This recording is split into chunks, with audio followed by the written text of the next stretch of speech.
सारी प्रॉपर्टी, सारा धन बच्चों को क्यों देना है? बच्चे अपना कमा के खाएंगे। बच्चों को टैलेंट दीजिए, पैसा नहीं। काबिलियत दीजिए, सोना नहीं।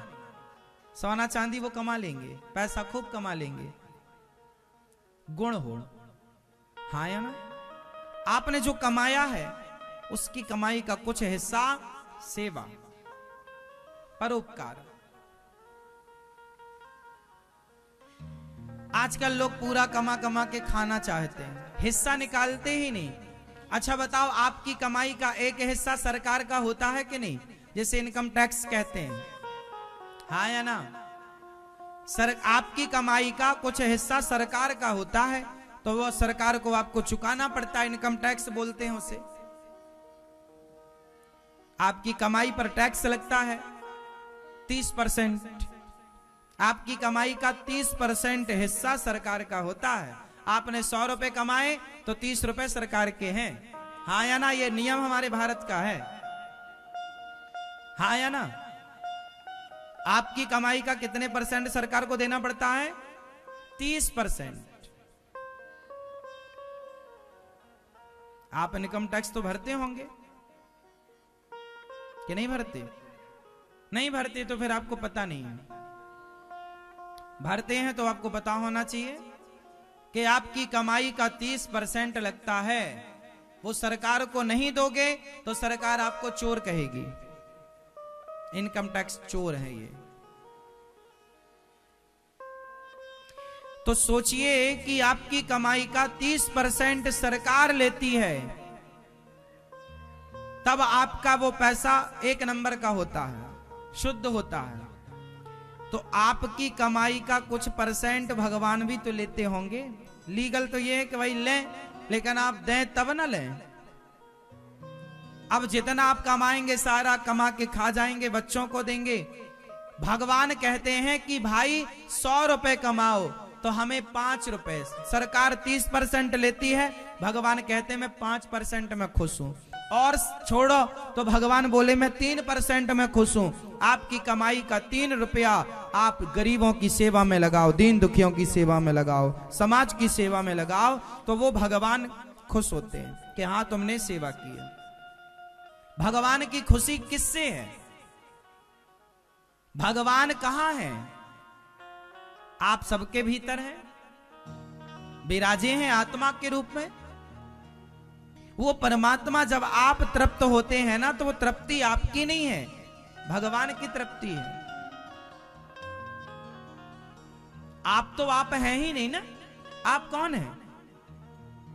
बोलो आप कौन हैं भाई? आप कौन हैं? आप कौन हैं? आप कौन हैं?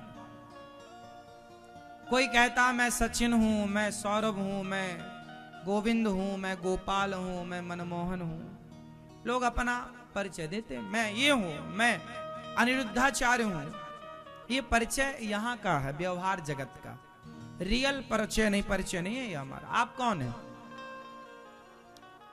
मैं अभी बता दूं कि आप कौन है तो आप समझ जाएंगे। समझो आप कौन है। चलो बताओ, जब हमारे अंदर से आत्मा निकल गई तो लोगों ने हमारे बचे हुए शरीर के साथ क्या किया? उत्तर दो। क्या हुआ? जला दिया। समझ में आया? जिस दिन आपके भीतर से आत्मा निकल जाएगी उस दिन लोग आपको, तो ये शरीर जो है देखता है, सुनता है, बोलता है, ये किसके पावर से बोलता है? बोलो। उस आत्मा के पावर से। वो आत्मा गई तो ना आंख देख सकेगी, ना कान सुन सकेगा, ना पांव चल सकेंगे। तो मैन पावर कौन है? आत्मा। बोलो हाँ या ना? कौन है भाई? आत्मा गई तो आपको जला दिया गया। आंख ना देख पाई, ना कान सुन पाए, तो आत्मा चली गई। और जब आत्मा गई तो आत्मा थी कौन? आई कहां से थी? अच्छा, आत्मा कहां से आई थी आपके भीतर और कहां चली गई? इसे समझो। आप एक घड़े में पानी भरो और उस घड़े को छत पे रखो तो उस छत पर रखे हुए घड़े में, उस घड़े के जो पानी के अंदर, आपका घड़ा है, घड़े में पानी है, अब पानी में आप आंगन में रख दो, पानी के अंदर ना आपको सूर्य भगवान का प्रतिबिंब दिखता है। बोलो हाँ। आप एक घड़े में पानी भरेंगे तो उसमें सूर्य भगवान का क्या दिखेगा? एक गोला गोला दिखेगा उसके अंदर सूर्य भगवान का, हाँ या ना? रात्रि को रखोगे तो चांद दिखेगा, चंद्रमा, हाँ या ना? अब ये मुझे बताओ कि घड़े में तो आपने पानी भरा था, वो सूर्य का प्रतिबिंब कहां से आया? बोलो। चलो, अब मैंने घड़ा फोड़ दिया, अब बताओ वो प्रतिबिंब कहां चला गया? उत्तर दो। हल्के में मत लेना इन बातों को।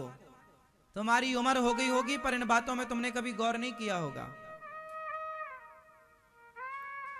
सारी जिंदगी यूनिवर्सिटियों में पढ़ लो, मैया को जगाना जरा, मैया सो लो मेरी माँ, पूरी रात पंचायत करती हो और कथा में आके सो जाती हो।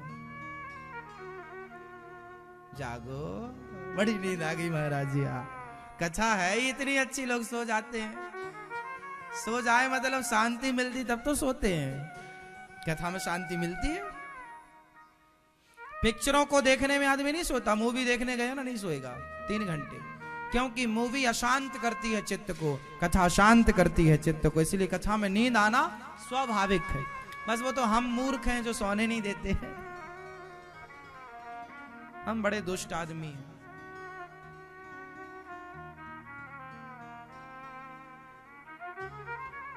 सोते हुए को जगाना भी बहुत बड़ा पाप है, पता है आपको? नहीं, सही बोल रहे हैं। घर में आप लोग सोते को जगाया ना करो। वो तो हम कथा में हमने जगा दिया कि आप कथा सुन लो, क्योंकि पाप लगेगा 5 रुपए का, पर कथा सुन लेंगी तो पुण्य होगा 95 रुपए का। तो चलो 5 रुपए का पाप सह लेते हैं, 95 का फायदा है इनका। ये मैया जागी तो फायदा हुआ, ये मैया जागेंगी फायदा, तो इनका फायदा ज्यादा है। तो हमें थोड़ा बहुत पाप लग भी जाए तो हमें 5 रुपए का पाप लग जाए, पर इनका 95 का। यदि आपका फायदा हो रहा है और हमारा नुकसान हो रहा, तो हमारी सोच तो है कि हमारा नुकसान हो तो हो, पर आपका फायदा होना चाहिए।